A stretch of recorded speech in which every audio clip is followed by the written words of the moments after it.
Hello everyone. So I thought today I'd talk a little bit about some of the applied neurology that I've been studying, and then in particular talking about fuel and what fuels our body and our brain and our nervous system and everything, and maybe go into a little bit about like the threat bucket. So I'm taking this applied neurology course. It's very interesting. It's got some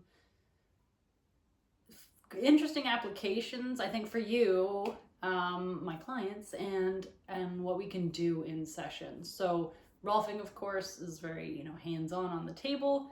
There's always Rolf movement, which is the somatic movement side, and this applied neurology, I feel, pairs well with both, but a little bit more into the movement aspect. And I'm really excited to be able to offer more things that you can do at home to help yourself.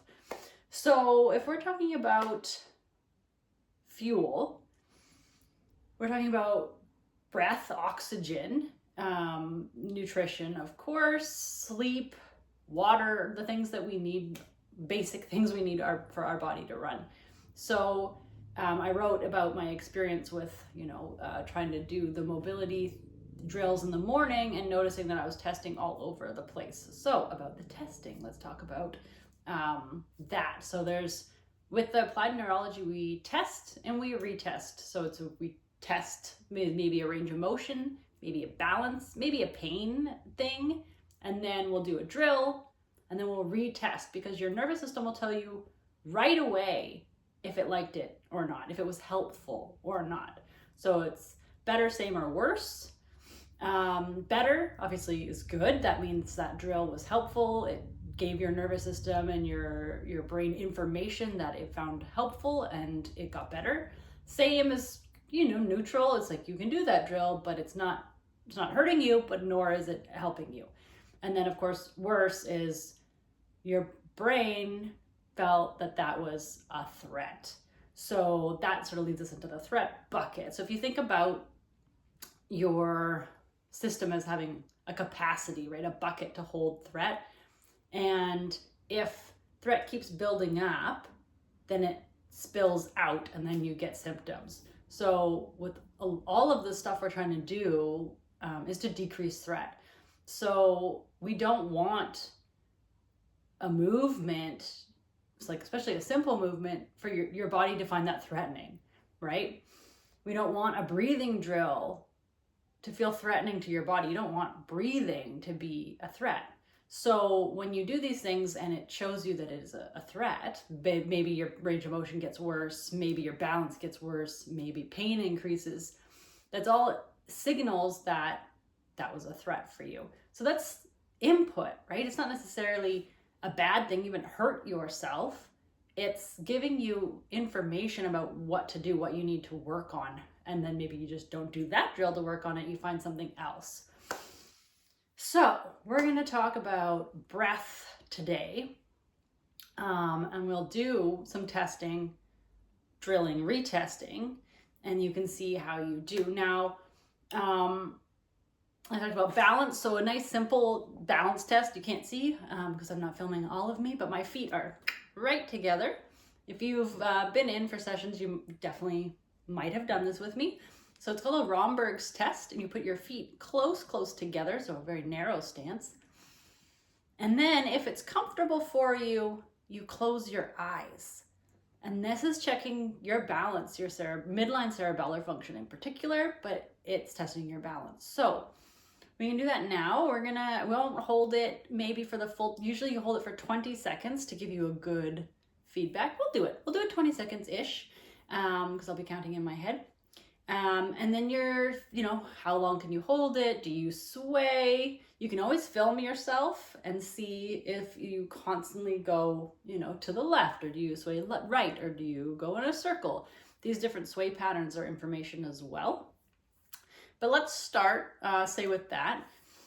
So feet right together, arms just relaxed by your side, trying to breathe in and out through the nose. We'll get into breathing next, but breathing through the nose, we don't want to be mouth breathing. Nose is for breathing, mouth is for talking and eating. And let's go.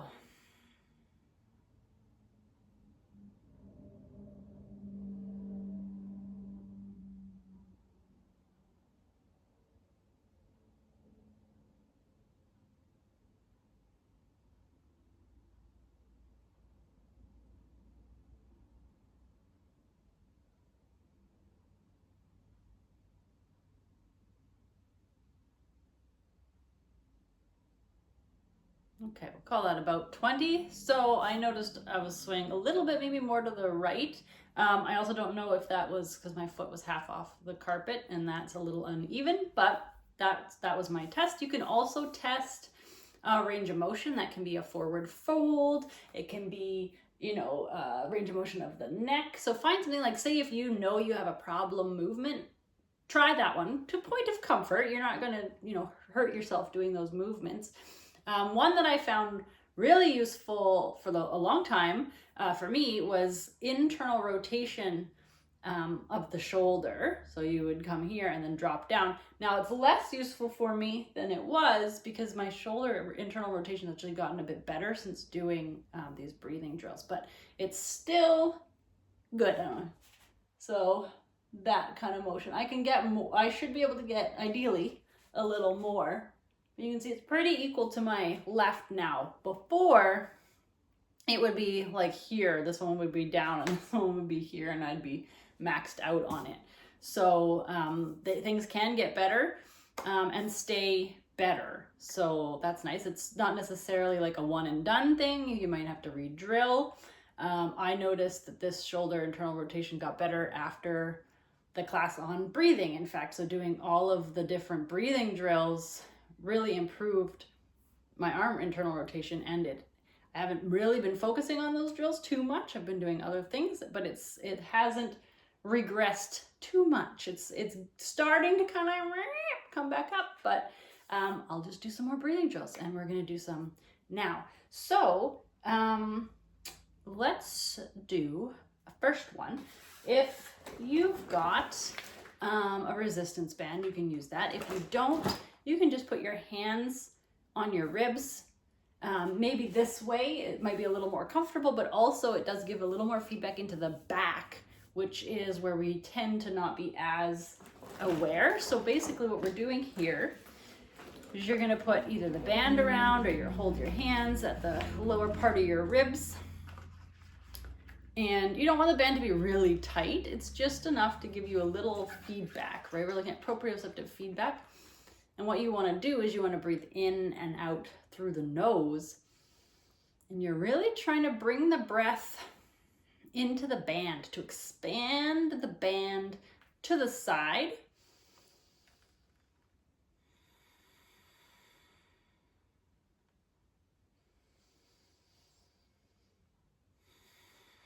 So I'm not focusing on breathing into my chest, and I'm not focusing on breathing into my belly. We actually want these places to stay relatively still. Actually, we're gonna briefly segue into a little test you can do first. So you can turn, well, you don't have to turn because I'm not looking at you, but you could look in a mirror. You put one hand on your chest and the other on your belly. I'll come up a little bit here.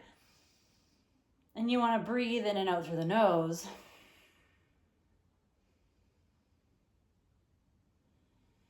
And look at the movement of your hands. Ideally, the lower one moves a little first and then the upper one. And ideally, they don't actually move all that much. So you want them to be moving pretty equally.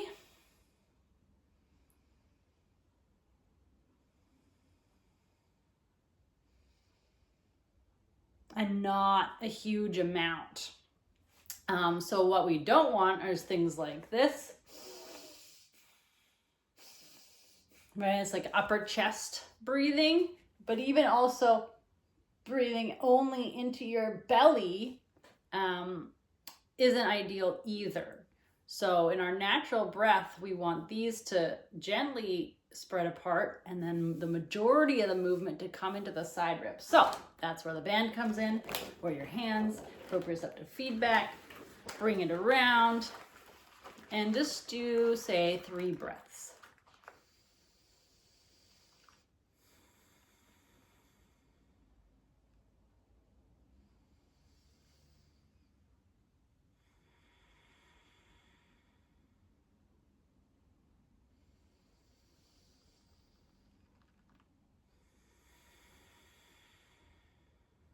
Okay, and then you can retest. So you can retest your arm motion. Mine's better. Breathing drills really seem to work nicely for me.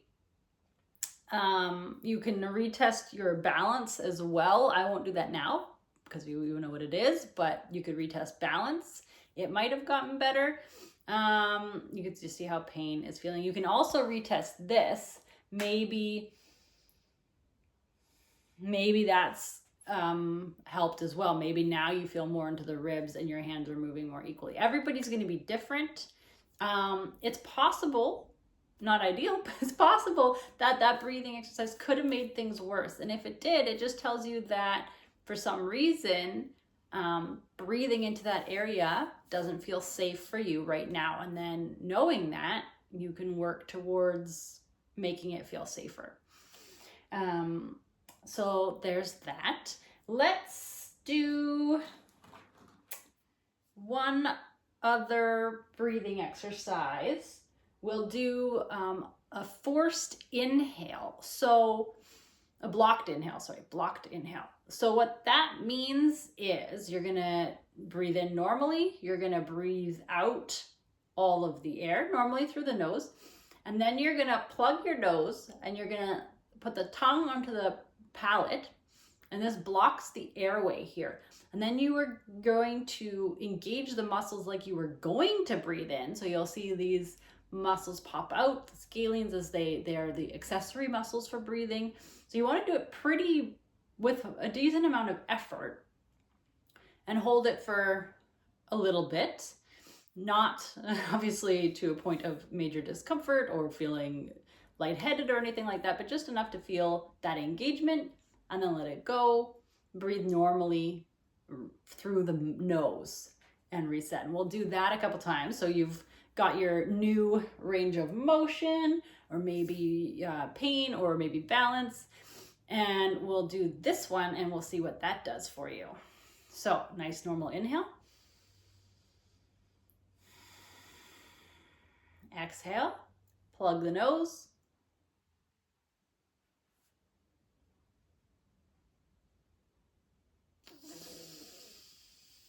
Recover.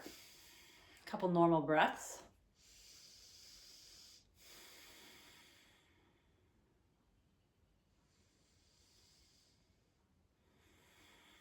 Okay, I'm going to go again.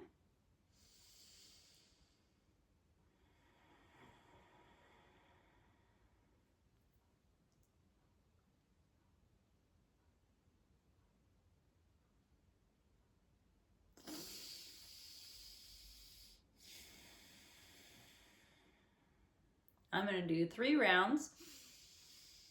And you can always take longer to recover. Listen to your body.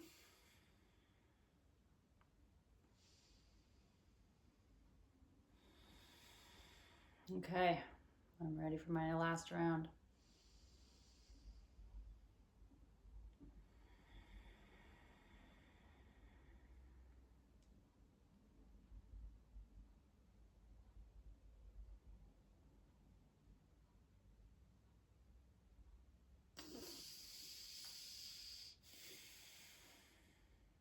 And I'm going to recover fully before retesting.